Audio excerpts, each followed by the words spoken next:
అలానే మిసేసరావు, అమెరికా సైన్యం ఇరాన్ మీద ఎప్పుడైనా సరే సైనిక చర్యకు దిగే అవకాశం ఉంది.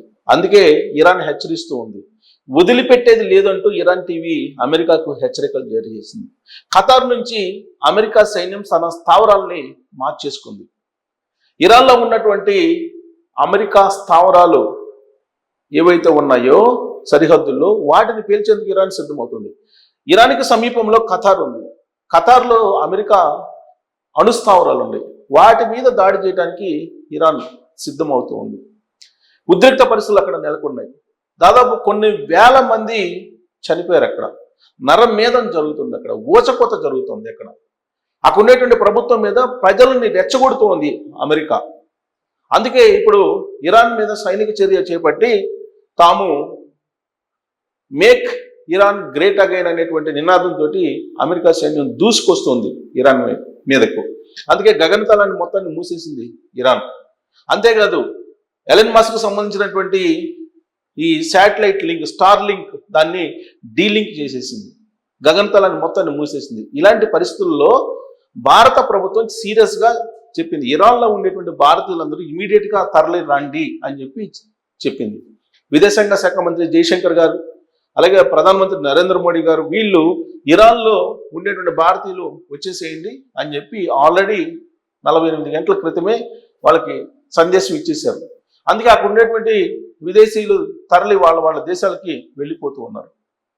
ట్రంప్ తీసుకుంటున్నటువంటి నిర్ణయాల కారణంగా అమెరికాలో చీకటి రోజులు వస్తున్నాయని చెప్పి పద్మలక్ష్మి అనే ఆవిడ చెప్పారు. ఎవరు ఈ పద్మలక్ష్మి గారు అని అంటే ఇండో అమెరికన్ టీవీ వ్యాఖ్యాత, ఆహారపు నిపుణురాలు. ఈవిడేం చెప్తున్నారంటే చీకటి రోజుల్లో ఉన్నాం అమెరికాలో ఉండేటువంటి ప్రజలు చీకటి రోజుల్లో ఉన్నారు అనేటువంటి వ్యాఖ్యాతగా ఆవిడ వ్యాఖ్యానించారు.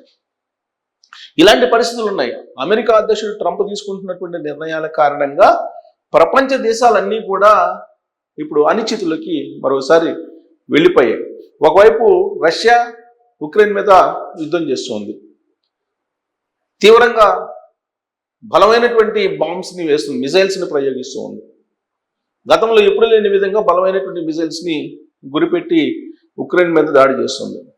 ఇంకొక వైపు ఫ్రాన్స్ అమెరికా మధ్య నాటో సంబంధించినటువంటి ఇష్యూ నడుస్తుంది. నాటో నుంచి విడిపోవడానికి ఫ్రాన్స్ ఇవి సిద్ధమవుతూ ఉన్నాయి. అమెరికా లేనటువంటి నాటో ఉన్నా ఒకటే లేకపోయినా ఒకటే అని చెప్పి ట్రంప్ చెప్తూ ఉన్నాడు. కానీ ఇప్పుడు ఇరాన్ మీద దాడికి సిద్ధమవుతున్నటువంటి అమెరికా ఏదైతే ఉందో అమెరికాకి నాటో దేశాలు మద్దతు ఇచ్చిన పరిస్థితి లేదు.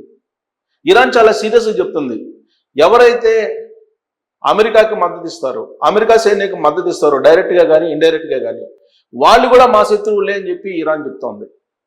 అందుకే మీరెవరు సపోర్ట్ చేయొద్దు అమెరికాకి అని చెప్పి ఇరాన్ చెప్తుంది. ఇరాన్ అధినేత ఖమేని ఆయన బంకర్లోకి వెళ్ళిపోయారు, బంకర్లో దాక్కున్నారు. అలాగే ఇప్పుడు ట్రంప్ ఆయన జాగ్రత్తలు ఆయన తీసుకుంటూ ఉన్నారు. సో ఇరాన్కు సంబంధించినటువంటి అక్కడ ఉండేటువంటి ప్రజలను కాపాడటానికి మిగా అనేటువంటి పేరుతోటి సైనిక చర్యకు అమెరికా పాల్పడుతూ ఉంది. ఆల్రెడీ వెనిజులాకు సంబంధించిన ఇష్యూ ఉంది. వెనిజులాకి తానే అధ్యక్షుడు అని చెప్పి ప్రకటించేసుకున్నాడు ట్రంప్. అదేవిధంగా ఇరాన్ను కూడా స్వాధీనం చేసుకునేందుకు సిద్ధమవుతూ ఉన్నాడు. ఇప్పుడు గ్రీన్లాండ్ మీద సైనిక చర్యకు పూనుకుంటోంది అమెరికా. చాలా క్లియర్గా గ్రీన్లాండ్ ఇవ్వాల్సిందే రక్షణ కోసం అని చెప్పి చెప్తుంది. మిడిల్ ఈస్ట్లో ఉండేటువంటి కంట్రీస్ ఏవైతే ఉన్నాయో ఆ మిడిల్ ఈస్ట్లో ఉండేటువంటి కంట్రీలో అమెరికా సైన్యం ఖాళీ చేసి వెళ్ళిపోతుంది. అంటే అమెరికా జాగ్రత్త పడుతుందా, లేదంటే భయపడి తమ సైన్యాన్ని తరలించుకు వెళ్తుందా ఇరాన్ దెబ్బకి అనేటువంటి చర్చ జరుగుతోంది. ఇప్పుడు ఇరాన్ మీద యుద్ధం చేయాల్సినటువంటి అవసరం ఏమొచ్చింది? అక్కడ ఉండేటువంటి పబ్లిక్ రివర్స్ అవుతున్నారు ఆ ప్రభుత్వం మీద. అదంతా కూడా అమెరికా చేస్తున్నటువంటి ఆపరేషన్ కింద అక్కడ ఉండేటువంటి ప్రభుత్వం, ఇరాన్ ప్రభుత్వం భావిస్తూ ఉంది. మరోవైపు వెనిజులాలో ప్రజలు తిరగబడుతూ ఉన్నారు. వెనిజులా ప్రజలకి సహకరిస్తే కనుక అక్కడ గ్రీన్లాండ్లో ఉండేటువంటి వాళ్ళకి, గ్రీన్లాండ్లో ఉండేటువంటి ప్రజలకి ఆ గ్రీన్లాండ్ ఆక్యుపై చేసుకోవడానికి $1,00,000 నుంచి $5,00,000 ప్రకటించారు ట్రంప్. వెనిజులా అధ్యక్షుడిని తీసుకెళ్లి న్యూయార్క్ జైల్లో పెట్టేశారు, కిడ్నాప్ చేసి. ఇప్పుడు వెనిజులా అధ్యక్షుడిని నేనే అని చెప్పి ట్రంప్ చెప్తున్నారు. ఇలా మిత్ర దేశాలని దూరం చేసుకుంటున్నాడు. శత్రు దేశాలతో పోరాడడానికి ప్రయత్నం చేస్తున్నారు. ఇలాంటి పరిస్థితుల నడుమ భారతదేశం వ్యవహరిస్తున్నటువంటి తీరు అంతర్జాతీయ సమాజంలో శభాష్ అనిపిస్తుంది. దానికి కారణం ఏంటంటే ఏ దేశానికి మద్దతు పలకట్లేదు, ఏ దేశానికి వ్యతిరేకం కాదు. ఇలాంటి సిచ్యువేషన్లో భారతదేశం దౌత్యాన్ని నడుపుతూ ఉంది. అయితే ఇప్పుడు లేటెస్ట్గా భారతదేశంలో ఉన్నటువంటి కొన్ని గ్రామాలకి నేపాల్కు సంబంధించినటువంటి టెలికాం కనెక్ట్ అయింది. ఇది ఎందుకు కనెక్ట్ అయింది అనేది పెద్ద చర్చ జరుగుతుంది. భారతదేశంలో చుట్టుపక్కల ఉన్నటువంటి మిత్ర దేశాలు ఒకప్పుడు నేపాల్ కానీ, బంగ్లాదేశ్ కానీ, శ్రీలంక కానీ ఇవన్నీ మిత్ర దేశాలు. కానీ ఇప్పుడు బంగ్లాదేశ్, నేపాల్ భారత్ను వ్యతిరేకిస్తూ పాకిస్తాన్ పంచం చేరాయి. ఇలాంటి పరిస్థితుల నడుమ ఇప్పుడు భారతదేశంలో ఉండేటువంటి గ్రామాలకి, సరిహద్దు గ్రామాలకి, నేపాల్ భారతదేశం సరిహద్దు గ్రామాలకి నేపాల్కు సంబంధించిన టెలికాం సిగ్నల్స్ వస్తున్నాయి. ఆ సిగ్నల్స్ ఎందుకు వస్తున్నాయి ఏంటి అనేది ఇప్పుడు భారతదేశం అప్రమత్తమైంది. ప్రస్తుతం ఇరాన్ మీద సైనిక చర్య దిగుతున్నటువంటి అమెరికాకి ఎవరు మద్దతు పలకట్లేదు డైరెక్ట్గా, కానీ వ్యతిరేకిస్తున్నారు. ఎవరు వ్యతిరేకిస్తున్నారు? రష్యా వ్యతిరేకిస్తుంది, చైనా వ్యతిరేకిస్తుంది. మరి రష్యా, చైనా ఈ రెండు దేశాలని కాదని చెప్పి ఇరాన్ మీద అమెరికా సైనిక చర్యకు పాల్పడుతున్నటువంటి క్రమంలో యుద్ధ వాతావరణం కనిపిస్తుంది. అక్కడ వెస్ట్రన్ కంట్రీస్లో యుద్ధ వాతావరణం కనిపిస్తుంది. ఒకవేళ ఏమాత్రం రష్యా, చైనా అమెరికాని నిలువరించేటువంటి ప్రయత్నం చేస్తే కనుక డెఫినెట్గా థర్డ్ వరల్డ్ వార్ వచ్చే దిశగా అడుగులు పడుతున్నాయని చెప్పి చెప్పచ్చు. ఇలాంటి పరిస్థితుల నడుమ అమెరికాలో ఉండే పౌరులు ట్రంప్ను వ్యతిరేకిస్తున్నారు.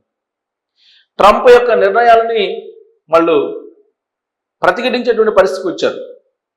ఈవెన్ ఆయన పార్టీలో ఉండేటువంటి కొంతమంది ప్రతినిధులే ఆయన విధానాలని వ్యతిరేకిస్తున్నారు.